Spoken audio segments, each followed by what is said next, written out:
সামনেই পঞ্চায়েত নির্বাচন, তারই আগেই দুর্ঘটনায় জড়িয়ে পড়ল তৃণমূলের দুই গোষ্ঠী। প্রকাশ্য গোষ্ঠীদ্বন্দ্ব শুরু হয়, থামাতে গিয়ে গুলিবিদ্ধ হন এক পুলিশ কর্মী। ঘটনাটি ঘটে উত্তর 24 পরগনা জেলার বসিরহাটে। এই ঘটনার জেরে গোটা এলাকা থমথমে পরিবেশ। উত্তেজনার পরেও আজও থমথমে গোটা বসিরহাট। মোট 41 জনকে এ পর্যন্ত গ্রেপ্তার করেছে বলে জানা যায় পুলিশ সূত্রে। ধৃতদের এদিন বসিরহাট আদালতে তোলা হলে তাদের 10 দিনের পুলিশ হেফাজতে চেয়ে আবেদন করেন পুলিশ। প্রসঙ্গ, সোমবার রাতে তৃণমূলের দলীয় কার্যালয়ের সামনে দুই গোষ্ঠীর মধ্যে উত্তপ্ত পরিস্থিতি তৈরি হয়। প্রথমে দুই গোষ্ঠীর মধ্যে বচসা শুরু হয়, এরপরে পরিস্থিতি বেগতিক হয়ে হাতাহাতিতে পরিণত হয় বলে জানা যায়। বিরোধীরা বারবার একটাই অভিযোগ করে আসছে, পুলিশ নিরপেক্ষভাবে রাজ্যের কাজ করছে না, তারা সর্বসময় তৃণমূলের পক্ষপাতিত্ব হয়ে কাজ করছে। তারই ফল তো গুনতেই হবে বলে অভিযোগ করেন বিরোধীরা। রোজ এখানে মজুত করলো, এর পিছনে কারা আছে, কাদের শেল্টারে ও আজকে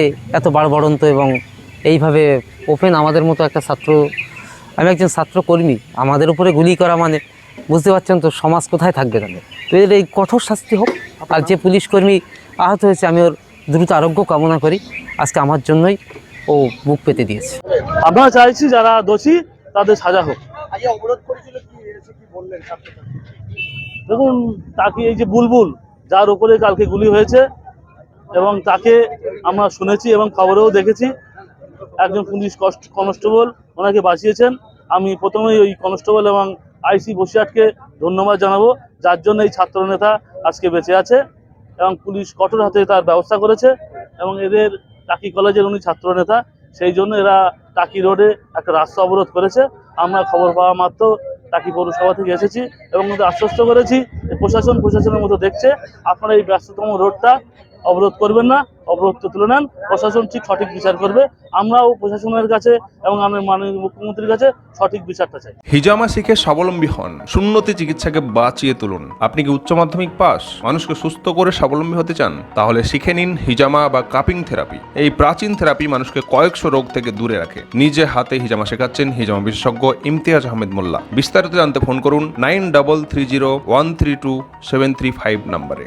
উত্তম চিকিৎসা হচ্ছে জামা। বাচ্চা ছেলেদের যেভাবে চক দিয়ে মারা যেরকম অ আ লেখা শেখায়, আমাকে সেইভাবেই শিখিয়েছে। স্যার নিজের সন্তানের মতো শিখিয়েছে। স্যারের কাছ থেকে ট্রিটমেন্ট একদম হাতে খড়ি আমার এখান থেকে শেখা, এবং তিনি হাত ধরিয়ে ধরিয়ে যেভাবে শিখিয়েছে তাতে আমরা খুব গর্বিত ইমতিয়াজ স্যারের জন্য। আপাতত আমি 3 মাসের ট্রেনিং করছি। সপ্তাহে 2 দিন ক্লাস থাকে, একটা দিন থিওরিক্যাল প্র্যাকটিক্যাল ইনডোর থাকে, আবার যেখানে যেখানে আমার ক্যাম্প হয় সেখানে ছাত্রদের নিয়ে যাই। আমি আমার ছেলেদেরকে হাতে ধরে, এখানে তো ব্লেড ধরা আর্ট, সব থেকে ইম্পর্টেন্ট জিনিস কাটিং পারফেক্ট হতে হবে। কাটিং এত মিনিমাম ছোট হতে হবে, 24 ঘন্টার মধ্যে কাটিংটা জুড়ে যাবে, পেশেন্টের কোনো কষ্ট হবে না। এইগুলোর উপরে খুব আমি জোর দিই যাতে পারফেক্ট কাটিং হয়। উচ্চ মাধ্যমিক পাস করেছে, একটু বিদ্যা বুদ্ধি আছে, বললে কথা বললে ইনস্ট্রাকশন ক্লাস দিলে সে শুনতে পারবে, বুঝতে পারবে। তাদেরকে বাছাই করে নিয়ে এবারে আমরা আমাদের হিজামা করার জন্য হিউম্যান বডির যে নলেজটুকু প্রয়োজন, এইগুলোর উপরে বেসিক ফান্ডামেন্টাল জিনিসগুলো আমরা এদেরকে শিখিয়ে দিচ্ছি। হিজামা একটা প্র্যাকটিক্যাল জিনিস এবং সেটা প্র্যাকটিক্যালি শিখতে হবে। আমি